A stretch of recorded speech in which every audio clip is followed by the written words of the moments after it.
தமிழகத்தில் இன்று நீலகிரி, கோவை உள்ளிட்ட 12 மாவட்டங்களில் கனமழைக்கு வாய்ப்பு. சென்னை வானிலை ஆய்வு மையம் அறிவிப்பு.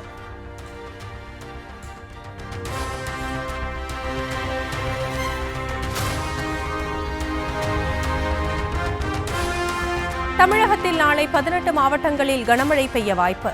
சென்னை வானிலை ஆய்வு மையம் எச்சரிக்கை.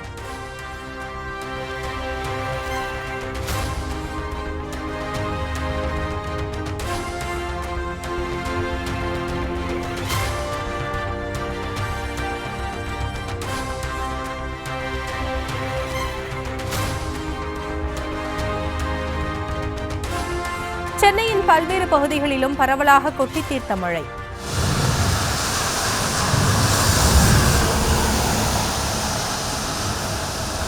இரவில் வெளுத்து வாங்கிய மழை காரணமாக வெப்பம் தணிந்து குளிர்ச்சியான சூழல்.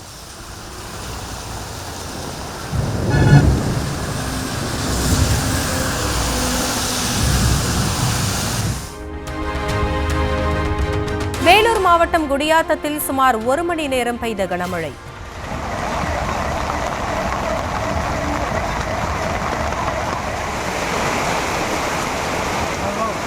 நகரின் தாழ்வான பகுதிகளில் தேங்கிய மழைநீரால் வாகன ஓட்டிகள் அவதி.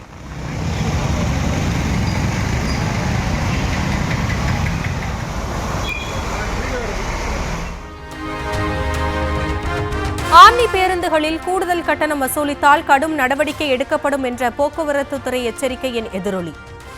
அரசு அதிகாரிகள், ஆம்னி பேருந்து உரிமையாளர்கள் சங்க பிரதிநிதிகள் நடத்திய பேச்சுவார்த்தை முடிவில் கட்டணங்கள் குறைப்பு.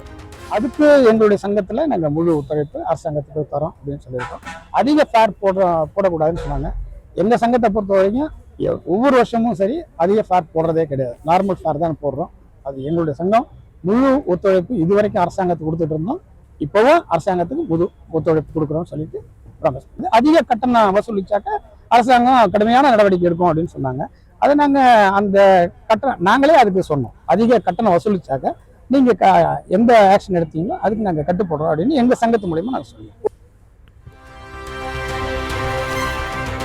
சென்னை ஆழ்வார்பேட்டையில் உள்ள முகாம் அலுவலகத்தில் மூத்த வழக்கறிஞர்களுடன் முதலமைச்சர் முக்கிய ஆலோசனை.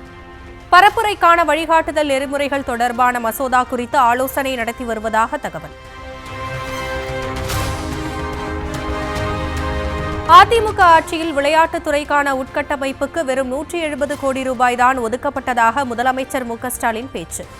திமுக ஆட்சியில் ஒட்டுமொத்தமாக 1945 கோடி ரூபாய் ஒதுக்கீடு செய்யப்பட்டதாகவும், இது விளையாட்டுத்துறையின் பொற்காலம் எனவும் பெருமிதம். கடந்த அதிமுக ஆட்சியின் 5 ஆண்டு காலத்தில்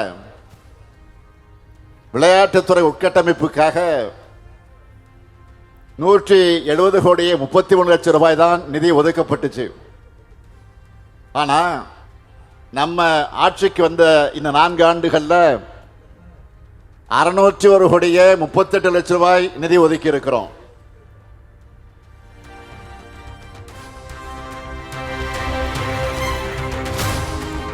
திமுக கூட்டணியில் இருப்பவர்களை சீண்டு வெளியேற வைக்கும் நினைக்கும் எதிர்க்கட்சியினர் எண்ணங்களை விசிகவினர் தகர்த்தெறிய வேண்டும் என்று திருமாவளவன் பேச்சு. அதிமுக, பாஜக, தவேக ஆகிய 3 கட்சிகளின் நோக்கமும் திமுக கூட்டணியில் இருப்பவர்களை சீண்டி வெளியேற வைப்பதுதான் எனவும் விமர்சனம். செயல் திட்டம் என்னவென்றால் திமுக தலைமையிலான கூட்டணியை சிதறடித்து திமுக கூட்டணியை வெற்றி பெற விடாமல் தடுக்க வேண்டும் என்பதுதான். எடப்பாடி அவர்களின் கனவு அதுதான். புதிதாக கட்சி தொடங்கி இருக்கிற நடிகர் விஜய் அவர்களின் திட்டமும் அதுதான். இந்த 2 பேரும் எதை நினைக்கிறார்களோ அதுதான் பிஜேபியின் கனவு திட்டமே. அப்படின்னா 3 பேர் ஒன்னாயிடுறாங்களா? தைவான் நாட்டின் ஃபாக்ஸ்கான் முதலீட்டில் புவிசார் அரசியல் பிரச்சினைகளை அறிந்து கொள்ளாமல் அன்புமணி அறிக்கை வெளியிட்டிருப்பதாக அமைச்சர் டி.ஆர்.பி. ராஜா பதிலடி.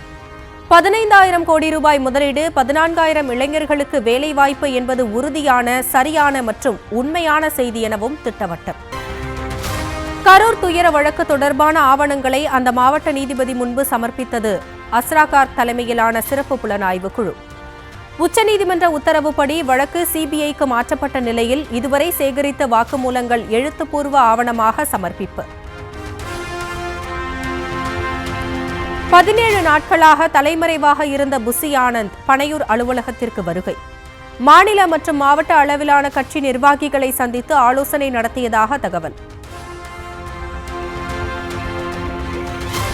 தீபாவளியன்று காலை 6 மணி முதல் 7 மணி வரையிலும் மாலை 7 மணி முதல் 8 மணி வரையிலும் பட்டாசு வெடிக்க அனுமதி. மருத்துவமனைகள், வழிபாட்டு தலங்கள், குடிசை பகுதிகளில் பட்டாசு வெடிப்பதை தவிர்க்க வேண்டும் என்று தமிழக அரசு அறிவுறுத்தல். ஓன்போர்ட் வாகனங்களை விதியை மீறி வாடகை வாகனங்களாக பயன்படுத்திய உரிமையாளர்களுக்கு அதிரடியாக அபராதம் விதிப்பு.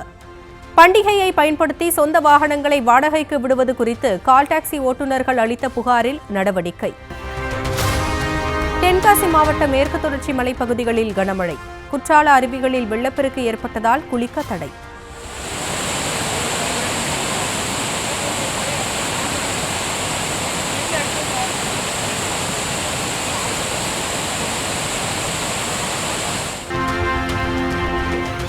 ஆம் ஆத்மி சார்பில் போட்டியிடும் வேட்பாளர்களின் 2வது பட்டியல் வெளியீடு. பீகார் தேர்தலில் 48 பேர் அடங்கிய பட்டியலை வெளியிட்டது ஆம் ஆத்மி கட்சி.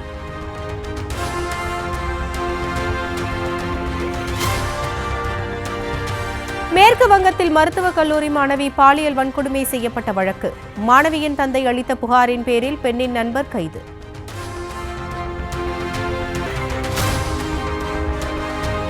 அமெரிக்காவிற்கான இந்திய தபால் பார்சல் சேவைகள் இன்று முதல் மீண்டும் தொடக்கம். தபால் ஏற்றுமதிகளுக்கு அறிவிக்கப்பட்ட சரக்கு வரி மதிப்பில் 50% சலுகையில் அனுப்ப முடியும் என்று தகவல். புரோ கபடி லீக் போட்டியில் பாட்னா பைரேட்ஸ் அணியை வீழ்த்திய குஜராத் ஜெயின்ஸ். மற்றொரு ஆட்டத்தில் 1 புள்ளி வித்தியாசத்தில் யூபி யோதாஸ் அணி த்ரில் வெற்றி. மதுரை சோழவந்தான் அருகே விமர்சையாக நடைபெற்ற புரட்டாசி பொங்கல் விழா.